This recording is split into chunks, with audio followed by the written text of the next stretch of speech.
Hello friends, welcome to நிலை சமையல். நாம் இன்றைக்கி சன்னா மசாலா எப்படி பண்ணுறதுன்னு பார்க்கலாம்.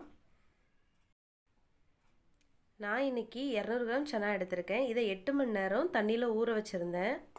நாம் இதை குக்கரில் சேர்த்து வேக வச்சிடலாம். கொஞ்சமாக உப்பு சேர்த்துக்கோங்க.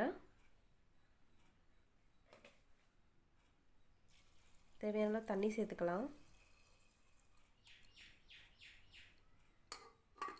ஒரு 3 விசில் வர வரைக்கும் வேக வச்சா போதும்.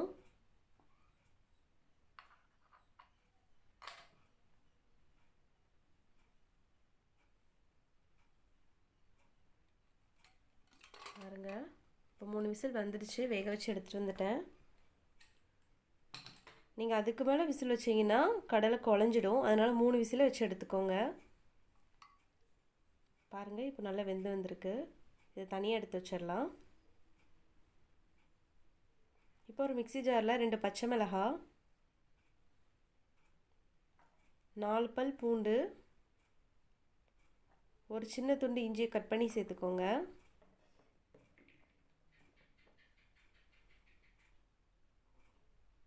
அதோட 2 கட் பண்ண வெங்காயம் சேர்த்துக்கோங்க.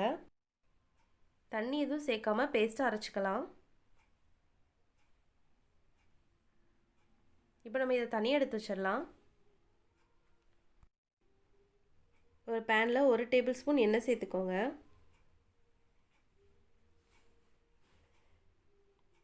எண்ணெய் சூடானதும் அதில் ஒரு பே லீஃப், 3 துண்டு பட்டை,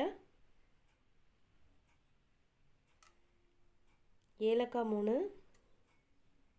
கிராம்பு எல்லாம் சேர்த்து லைட்டாக கலந்து விட்டுருங்க.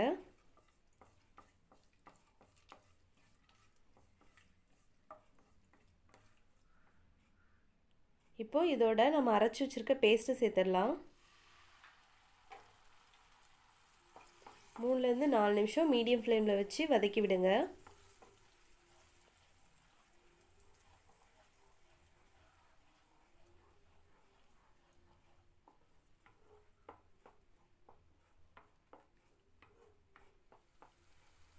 பாருங்கள், இந்த அளவுக்கு வதங்கி வந்திருக்கணும். இந்த டைமில் நம்ம கிரேவிக்கு தேவையான மசாலாலாம் சேர்த்துடலாம். 1/2 டீஸ்பூன் மஞ்சள் தூள், 1 டேபிள் ஸ்பூன் மிளகாய் தூள்,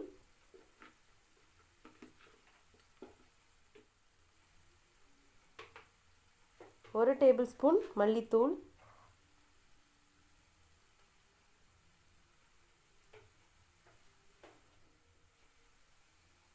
சீரகத்தூள் 1 teaspoon, garam masala 1 teaspoon, amchur powder 1 teaspoon எல்லாம் சேர்த்து நல்லா மிக்ஸ் பண்ணி விட்டுருங்க.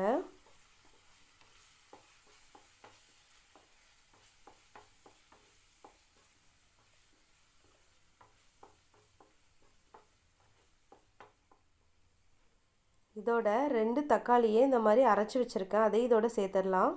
நீங்கள் குட்டி குட்டியாக சாப் பண்ணி கூட சேர்த்துக்கலாம்.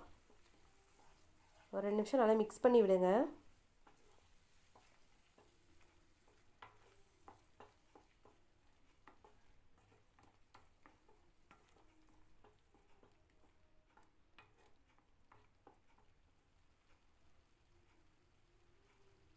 இந்த மாதிரி நல்லா மிக்ஸ் ஆனதும் நம்ம வேக வச்சு எடுத்து வச்சுருந்த சன்னாவையும் இதோட சேர்த்துடலாம்.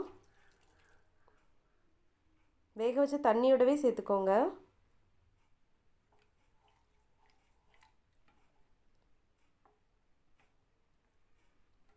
இப்போ கிரேவிக்கு தேவையான உப்பு சேர்த்துக்கலாம்.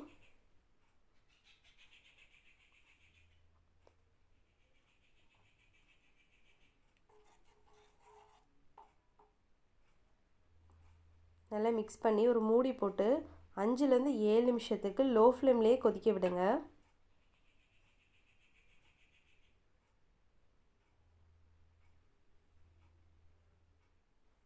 பாருங்கள், எண்ணெய்லாம் பிரிஞ்சு நல்லா குக்காகி வந்துடுச்சு. கடைசியாக கொஞ்சமாக மல்லியில சேர்த்துக்கோங்க. அவ்வளோதான். பூரி, சப்பாத்தி, இட்லி, தோசைன்னு எல்லாத்துக்குமே ஒரு சூப்பரான சைட் டிஷ். இந்த ரெசிபி வீட்டில் ட்ரை பண்ணி பார்த்துட்டு எப்படி இருந்துச்சுன்னு கமெண்ட் செக்ஷனில் சொல்லுங்கள். நெல்லை சமையல் சேனலுக்கு லைக் பண்ணுங்கள், ஷேர் பண்ணுங்கள் அண்ட் சப்ஸ்கிரைப் பண்ணுங்கள். தேங்க்யூ.